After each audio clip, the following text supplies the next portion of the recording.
Bethesda just dropped some huge news over on their social channels for Starfield fans.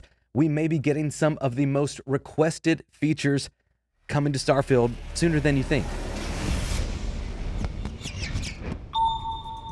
Welcome to Starfield Signal, your place for everything Starfield. Yes, we got a massive news drop over on Bethesda's official Twitter channel, and we're going to look at that here in just a second, but I definitely want you to stick around till the end of the video because I'm going to show you how to upgrade your gaming space with an awesome new poster exclusively in partnership with Pixel Empire. Stay tuned for that.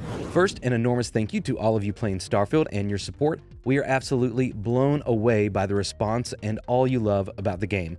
We're also reading all your great feedback on what you'd like to see improved or added to the game.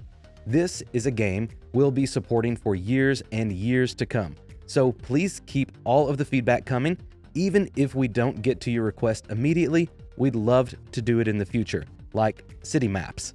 Our priority initially is making sure any top blocker bugs or stability issues are addressed and adding quality of life features that many are asking for. This first update is a small hotfix targeted at the few top issues we are seeing. After that, expect a regular interval of updates that have top community requested features, including brightness and contrast controls, HDR calibration menu, FOV slider, NVIDIA DLSS support, 32:9 Ultra monitor support for PC, and an eat button for food. What more could you ask for, right? But all seriously, they finish up by saying, we're also working closely with NVIDIA, AMD, and Intel on driver support, and each update will include new stability and performance improvements.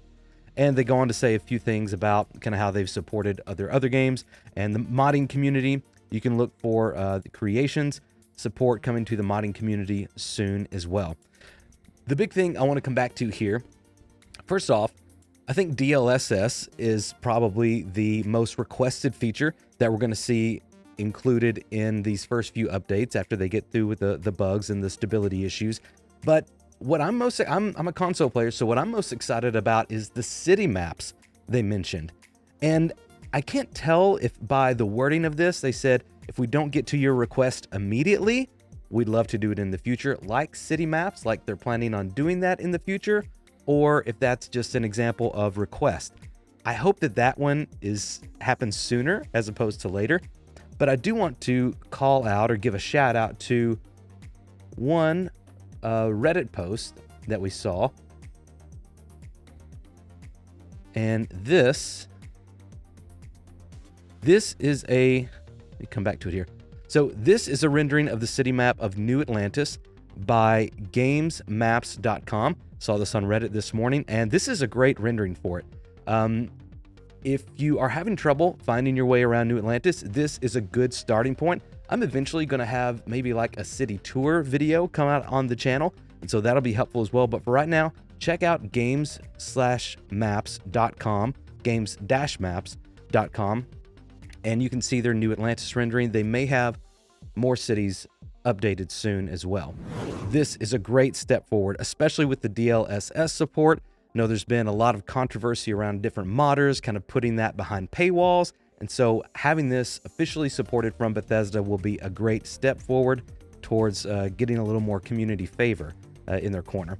Also, the FOV slider is a huge one that I saw a lot of people complain about, that's just kind of a standard feature in most PC games, and they were sad that wasn't included at launch. And of course, ultra-wide monitors. I work on ultra-wide monitors all the time. I'm not a PC player, but whenever I eventually do start playing Starfield on PC, once I upgrade my rig, I will be very excited to have ultra-wide support because it is so nice. A few more pieces of news in addition to that, which I think, that is huge already. Let's go over to GamesIndustry.biz. Xbox Series S and X UK sales jumped 76% on Starfield's launch. It's noted that the week ending in September 9th, they saw this huge increase in sales. And what's also interesting is that the new Xbox Series S 1 terabyte edition accounted for 24%, a fourth of all the Xbox consoles sold during the week. This is huge news because Xbox has not been selling well. We actually learned this past summer that it had only sold up to 21 million units, which is not a small number, but especially in context to PlayStation, it's only sold 21 million units as of, I think, July or June of this past summer. And so this is great to see that Starfield is bolstering the sales numbers for the Xbox console. And, you know, whether you're a PlayStation fan or whether you're an Xbox fan or a PC player, more consoles in more people's hands is a great thing, because that means more people can enjoy video games, and that's why we're all here, right? And what I want to finish up with today is actually an interview from the Washington Post with Todd Howard, the interviewer Gene Park, their video games coverage guy. He had a great interview. I highly encourage you to go over and read it, washingtonpost.com/entertainment, or you can just search for Washington Post Starfield and you'll come to it. But he asked a really interesting question, or made an interesting comment that Howard responded to. Here's what Gene said. Howard and his teams like to create games that form backdrops for countless other stories. Starfield has 1,000 explorable planets, including an Earth with a surface blasted by some mass annihilation event. I landed my ship in the DC area with hopes to find the nuclear wasteland from Fallout 3 to no avail.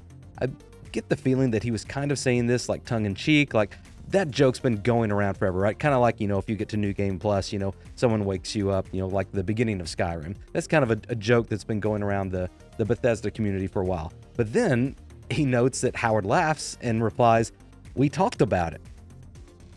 That is crazy that they actually talked about including the Fallout universe and kind of integrating the Fallout universe with Starfield.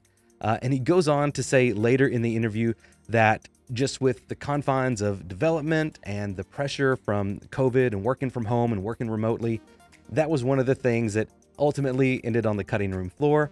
He talked about just the timeline of things and how that wouldn't have really meshed well. And then also the tone of Starfield being so different than the tone of Fallout 4.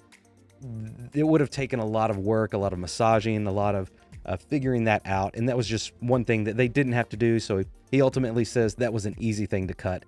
But this is a fascinating review. I encourage you to go over and read it. Give Gene a little love while you're there. He's been on the Friends Per Second podcast a lot with Skill Up and Jake Baldino from Game Ranks and Lucy from GameSpot. Yeah, GameSpot, and then Gerard from The Completionist. They are definitely my, not a guilty pleasure, because there's nothing guilty about that, but I love watching those guys. They are really cool and have a lot of great insight into the gaming industry. So check them out as well. If you're looking for a way to upgrade your gaming space, I have the perfect solution for you. Pixel Empire makes some of the best designed posters in the gaming and movie industry, and they've partnered with me to bring you an exclusive Starfield print only available through my link. This is a limited edition Starfield design that will be the perfect fit for your gaming space. You can click or tap on that link in the video's description and pin comment. Thank you to all of our patrons and our channel members. If you want to check out the perks that they get, you can check out those links in the description. For now, may you find wonder as you journey through the stars.